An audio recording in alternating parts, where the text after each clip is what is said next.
Acts chapter 12. Now about that time Herodes the king put forth his hands to badly treat certain of the assembly. And he killed Jacob, the brother of Johanan, with the sword.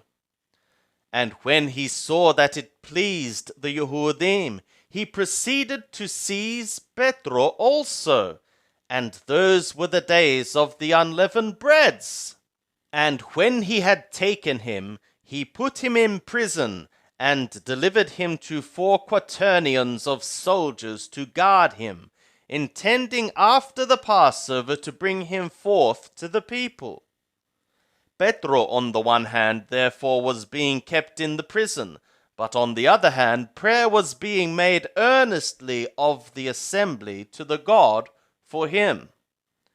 And when Herodes was about to bring him forth, the same night Petro was sleeping between 2 soldiers, bound with 2 chains, and guards before the door kept the prison.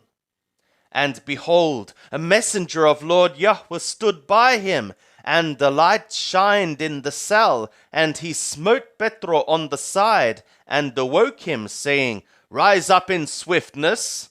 And his chains fell off from his hands.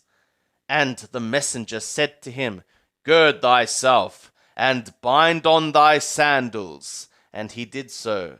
And he saith to him, Cast thy garment about thee, and follow me. And he went out, and followed.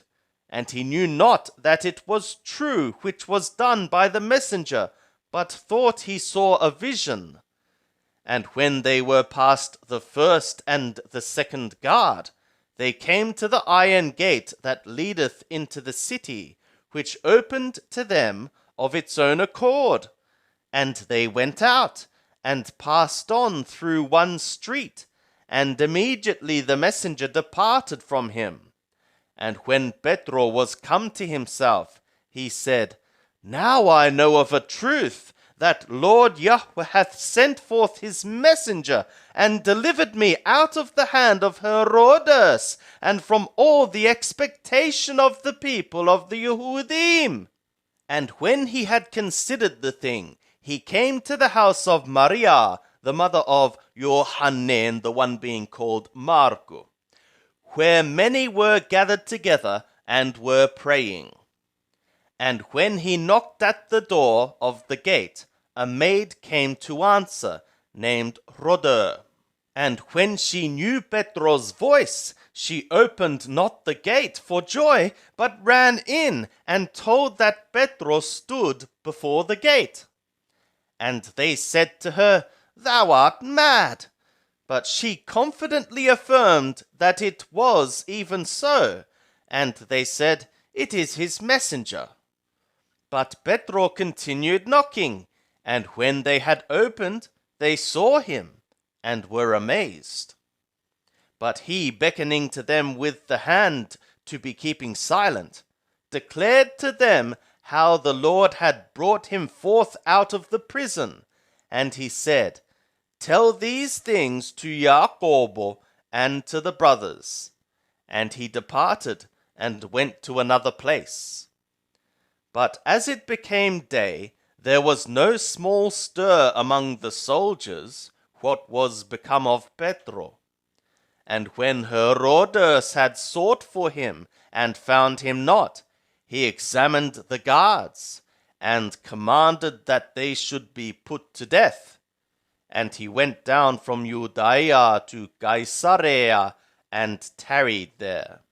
Now he was highly displeased with them of Tyre and Sidon, and they came with one accord to him, and having made Blasto, the one over the king's bedroom, their friend, they asked for peace, because their country was fed from the king's country.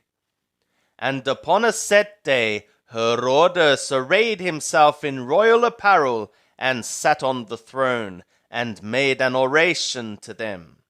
And the people shouted, saying, The voice of a god, and not of a man! And immediately a messenger of Lord Yahweh smote him, because he gave not the God the glory, and having become worm-eaten, he expired. But the word of the God grew and multiplied, and Barnabas and Saulo returned from Jerusalem when they had fulfilled the ministration, taking with them Johanan, the one having been called Marco.